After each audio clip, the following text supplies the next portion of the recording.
va rapidement nous intéresser à ce que je plais, une lutte acharnée contre les mauvaises pratiques entamées par le ministre Alphonse Charles Wright. Il a demandé au pôle financier et la division des ressources humaines de son département de prendre des mesures pour le gel des salaires des fonctionnaires concernés par le cas d'abandon de service, décelé lors d'un contrôle interne de dossier.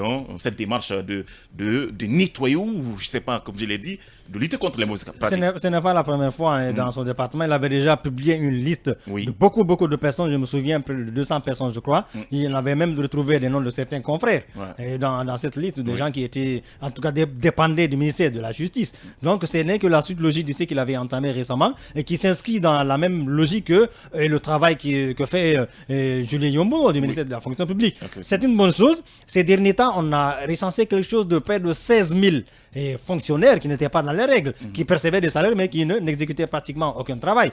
Donc c'est une bonne chose que Charles Wright cherche à nettoyer les écuries d'OJA, comme on dit, pour justement que le fichier soit un fichier normal, que ceux qui sont en train de faire un travail pour la fonction publique, qu'ils soient payés, mais que ceux qui ne font rien, qui ne sont pas présents, qui ne se présentent pas, que ceux-là, qu'on les raye, et puis que de l'argent soit épargné, qu'on ne jette pas de l'argent par la fenêtre, parce que c'est de ça qu'il s'agit. Donc il faut lutter contre ces pratiques pour pouvoir moraliser davantage la vie publique du pays. Eh bien, on peut signaler qu'on doit observer une pause. Voilà, on va revenir juste après pour continuer le sujet, le débat avec les autres talkers. Sujet qu'on va aborder tout à l'heure, je le disais tantôt, c'est cette lutte acharnée menée que le ministre de la Justice mène actuellement, lutte contre les mauvaises pratiques.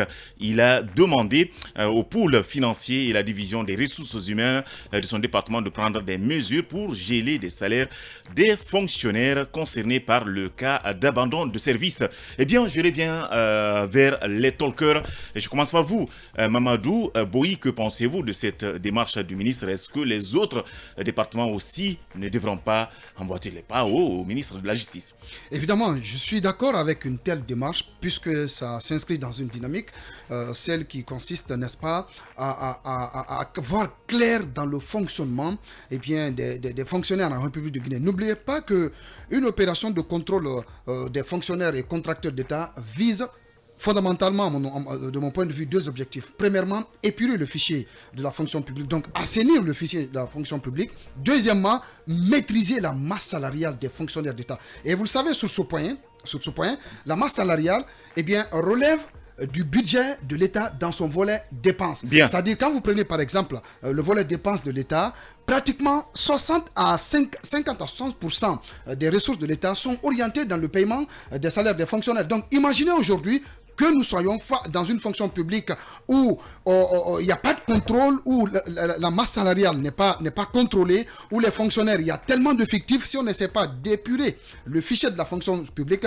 cela se répercute bien évidemment sur le fonctionnement même de l'État. Vous le savez, les statistiques en font foi. L'État guinéen compte plus de 100 000 fonctionnaires. Oui. C'est un chiffre qui fait, certes, pour certains diront que c'est un chiffre qui est peu par rapport à d'autres pays de la sous-région, mais je pense qu'il est quand même important de contrôler la masse salariale en amont et de l'autre côté en aval, faire en sorte que le contrôle se passe de manière aussi à ce que les personnes concernées se retrouvent dans l'esprit de ce contrôle. Parce que quand vous prenez par exemple le communiqué du ministère, il s'agit de deux catégories de fonctionnaires. Les fonctionnaires qui sont touchés par cette note du ministre pour cas d'abandon de poste, ils sont au nombre de 15.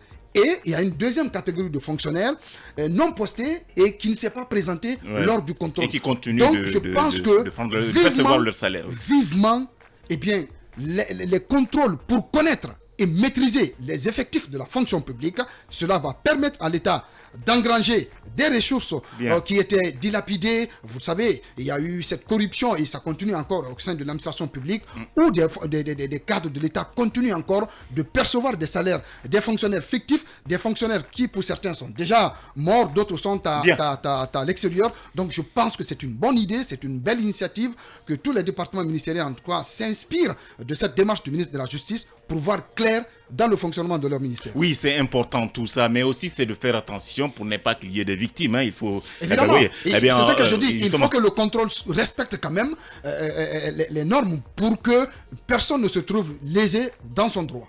Bien, voilà ce qui est bien dit par rapport à cette lutte, je le disais, contre les mauvaises pratiques que mène le ministre Alphonse Charles Oued. J'espère que les autres départements feront la même chose parce que c'est important d'assainir le fichier de la fonction publique.